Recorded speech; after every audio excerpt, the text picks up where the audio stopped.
কথায় আছে চুলকানি ও প্রতিভা চেপে রাখা যায় না।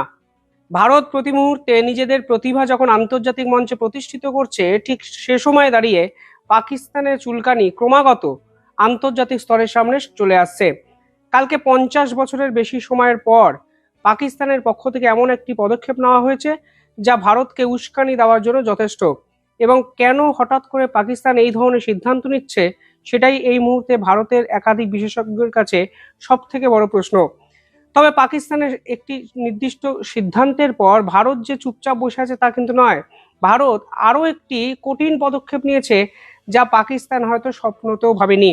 সব মিলিয়ে কালকে পাকিস্তান এবং ভারতের নৌ দৌলত বঙ্গোপসাগরে এসে পৌঁছলো, এবং এর কেন্দ্রবিন্দুতে কিন্তু পাকিস্তানের একাধিক আগ্রাসী পদক্ষেপ, যা নিঃসন্দেহে ভারত ও পাকিস্তানের বর্তমান সম্পর্ককে আরও জটিল জায়গায় কিন্তু নিয়ে গেল। এই ভিডিওতে আমি প্রত্যেকটি পয়েন্ট ধরে ধরে আলোচনা করব সহজ ভাষায়। ভিডিওটি শেষ অবধি দেখবেন এবং চ্যানেলটিকে ভালো লাগলে সাবস্ক্রাইব করে পাশে থাকবেন। দেখুন, কালকে যে খবর সামনে এসছে সেখানে বলা হচ্ছে পাকিস্তান আমাদের বঙ্গোপসাগরে তাদের নৌঘাঁটিকে ডিপ্লয় করতে শুরু করেছে, এবং এই পুরো বিষয়টির নেপথ্যে China. Pakistan tries two reopen dormant front, অর্থাৎ পাকিস্তান এখন বে অফ বেঙ্গলে ঢোকার চেষ্টা করছে, এবং এই মুহূর্তে দাঁড়িয়ে পাকিস্তান চীনের থেকে হাঙ্গর ক্লাস সাবমেরিন নিয়ে সেটাকে বঙ্গোপসাগরে কিন্তু ডিপ্লয় করার কথা ঘোষণা করে দিয়েছে।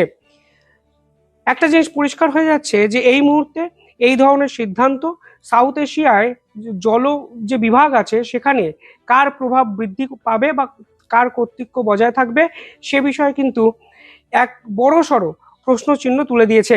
এবং একটা জিনিস পরিষ্কার হয়ে যাচ্ছে যে পাকিস্তান আরব সাগরের পর বঙ্গোপসাগরে ভারতের ডগার কাছে এসে নিঃশ্বাস ফেলতে শুরু করেছে, এবং তারা চাইছে ভারত যেন যে কোনো প্রকারে কোনো একটা আগ্রাসী পদক্ষেপ নেয় এবং আন্তর্জাতিক স্তরে ফের একবার ভারত বিরোধী একটি মন্তব্য তারা করতে পারবে, এবং তাদের যাবতীয় ইন্টারনাল পলিটিক্সের যে ডিলেমা সেটাকে তারা অন্যদিকে ঘুরিয়ে দিতে পারবে।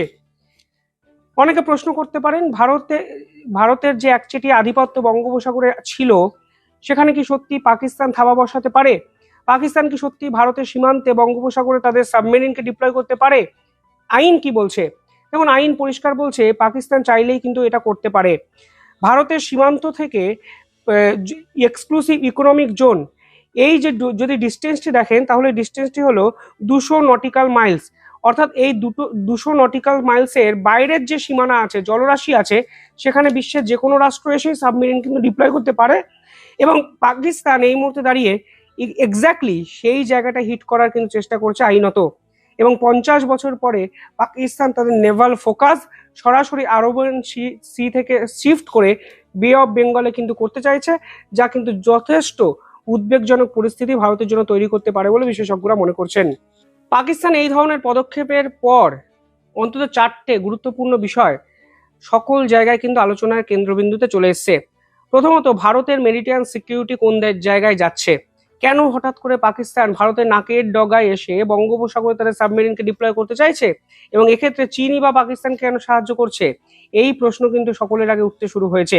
পাশাপাশি চীন ও পাকিস্তানের স্ট্র্যাটেজিক কোঅপারেশনটা কোন দিকে যাচ্ছে, সেটাও কিন্তু এই মুহূর্তে সব থেকে বড় প্রশ্ন।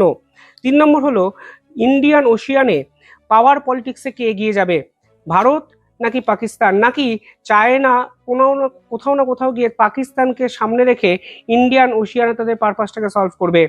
চতুর্থত, ইন্দো প্যাসিফিক জিওপলিটিক্যাল যে পলিটিক্স, সেটাও তো সম্পূর্ণভাবে বদলে যেতে পারে যদি বে অফ বেঙ্গলে পাকিস্তানের এই ধরনের আগ্রাসী মনোভাবকে ভারত প্রশ্রয় দেয়। একটু ইতিহাস ফিরে দেখতে হবে এই পুরো ঘটনাটার নেপথ্যে। 1971 সালে আপনাকে পৌঁছে যেতে হবে। 1971 সালে পূর্ব পাকিস্তান এবং পশ্চিম পাকিস্তান নিয়ে পাকিস্তান গঠিত ছিল। পূর্ব পাকিস্তান অর্থাৎ বর্তমানের বাংলাদেশের সীমানায় বঙ্গোপসাগর। যখন দুই রাষ্ট্র একত্রে থাকতো, ঠিক তখন বঙ্গোপসাগরে কিন্তু পাকিস্তানের সাবমেরিন ডিপ্লয় ছিল। কিন্তু 1971 সালের ভারতের কাছে বাংলাদেশের মুক্তিযুদ্ধ যখন হয়েছিল, তারপরে পাকিস্তানের শোচনীয় হারের পর এই বে অফ বেঙ্গল ছেড়ে, বঙ্গোপসাগর ছেড়ে পাকিস্তান কিন্তু পালিয়ে যায়। 1971 সালে তারা বুঝতে পারে যে বে অফ বেঙ্গলে কোনো ধরনের চুলকানি আর ভারতীয় সেনাবাহিনীর বিপক্ষে করা উচিত নয়, এবং আমাদেরকে বে অফ বেঙ্গলটি ছাড়তে হবে। পাকিস্তান কিন্তু সে সময় বাংলাদেশের সীমান্ত অর্থাৎ বঙ্গোপসাগর ছেড়ে পালিয়ে গেছিল। আজকে হঠাৎ করে পাকিস্তান প্রায় 50 বছরের বেশি সময় পর করাচির কাছে তাদের সাবমেরিনকে ডিপ্লয় করেছে এবং 5 দশক পর আরবিয়ান সি টোপকে বঙ্গোপসাগরের কাছে ডিপ্লয় করার কথা কিন্তু ঘোষণা করে দিয়েছে তাদের হাঙ্গর ক্লাস সাবমেরিন। এবার অনেকেই প্রশ্ন করতে পারেন বঙ্গোপসাগর কেন? দেখুন, এর উত্তর কিন্তু খুব সোজা। বঙ্গোপসাগর হলো বহু সাগরের গেট, অর্থাৎ gateway of Indian ocean, gateway of south China sea, gateway of Pacific ocean. অর্থাৎ বঙ্গোপসাগরে যদি ভারতকে তারা ডিস্টার্ব করতে পারে, তাহলে কিন্তু এই গেটওয়েগুলো কোনো না কোনোভাবে বিপজ্জনক পরিস্থিতির সম্মুখীন হতে পারে এবং এর ফলে ভারতও কিন্তু বিভিন্ন কিছুতে ফেঁসে যেতে পারে। পাশাপাশি এই বঙ্গোপসাগরের কাছে আছে স্ট্রেট অফ মালাক্কা। এই স্টেট অফ মালাক্কাকে বলা হয় অত্যন্ত গুরুত্বপূর্ণ এনার্জি সিকিউরিটি একটি পয়েন্ট এবং 1/3 গ্লোবাল মেরিটাইম ট্রেড কিন্তু স্টেট অফ মালাক্কা দ্বারা নিয়ন্ত্রিত হয় এবং চায়নার অয়েল রুট তা কিন্তু স্টেট অফ মালাক্কা দ্বারা কন্ট্রোলড হয়। ফলে এই স্টেট অফ মালাক্কা যা আন্দামান সাগরের কাছে অবস্থিত, ঠিক সেখানে যদি পাকিস্তান তাদের সাবমেরিনকে এইভাবে ডিপ্লয় করতে পারে, তাহলে কোথাও না কোথাও ভারতকে ডিস্টার্ব করার একটা স্ট্র্যাটেজি এটা হতে পারে বলে বিশেষজ্ঞরা মনে করছেন। পাকিস্তানের ঘোষণা এক্স্যাক্টলি তারা কি করেছে? যেমন পাকিস্তান ঘোষণা করেছে তারা হাঙ্গার ক্লাস সাবমেরিনকে ডিপ্লয় করতে চলেছে বঙ্গোপসাগরে। এই হাঙ্গার ক্লাস সাবমেরিনটি কি, কেন এই বিষয়টি নিয়ে এত আলোচনা হচ্ছে? দেখুন, এটি হলো China advance type 039A1 class design submarine এবং অত্যন্ত অত্যাধুনিক প্রযুক্তিতে বানানো একটি সাবমেরিন, যে সাবমেরিনটি 8টি এই মুহূর্তে পাকিস্তানকে চায়না কিন্তু তুলে দিচ্ছে। 4টি অলরেডি পেয়ে গেছে এবং 4টি চায়না এবং পাকিস্তান টেকনোলজি ট্রান্সফারের মাধ্যমে বানানো হবে, তা একাধিক রিপোর্টের সামনে আমাদের কিন্তু এসছে। এই সাবমেরিনটিকে বলা হচ্ছে এয়ার ইন্ডিপেন্ডেন্ট প্রোপালশন সাবমেরিন। এটা কিন্তু খুব ইম্পর্টেন্ট। এই ধরনের সাবমেরিন জলের তলায় এক্স্যাক্টলি কোথায় থাকে তা কিন্তু সহজে ডিটেক্ট করা যায় না। এটি খুব সহজে র্যাডারকে অ্যাভয়েড করতে পারে এবং কোনো অবস্থাতেই এটা ডিটেক্ট করার যে মাত্রা তা কিন্তু অনেকটা কমে যায়, কারণ এটি খুব অল্প সময়ের জন্য জলের উপরে আসে এবং অনেক বেশিক্ষণ জলের নিচে কিন্তু থাকতে পারে। ফলে এয়ার ইন্ডিপেন্ডেন্ট প্রোপালশন যে সাবমেরিন, এই সাবমেরিন কিন্তু ভারতের কাছে এই মুহূর্তে নেই। ভারতের কাছে এই মুহূর্তে সাবমেরিনের সংখ্যা হলো 22টি, তার মধ্যে 19টি হলো ডিজেল সাবমেরিন, 3টি হলো nuclear submarine. Air independent propulsion submarine Bharat বানানোর চেষ্টা করলেও এখনো অবধি ভারত কিন্তু সেটা করে উঠতে পারেনি। ফলে পাকিস্তান কিন্তু তাদের জলশক্তিতে ভারতের থেকে এক স্টেপ এগিয়ে যেতে পারে যদি বঙ্গোপসাগরে তারা এই ধরনের হাঙ্গার সাবমেরিন বা হাঙ্গর সাবমেরিনকে ডিপ্লয় করে।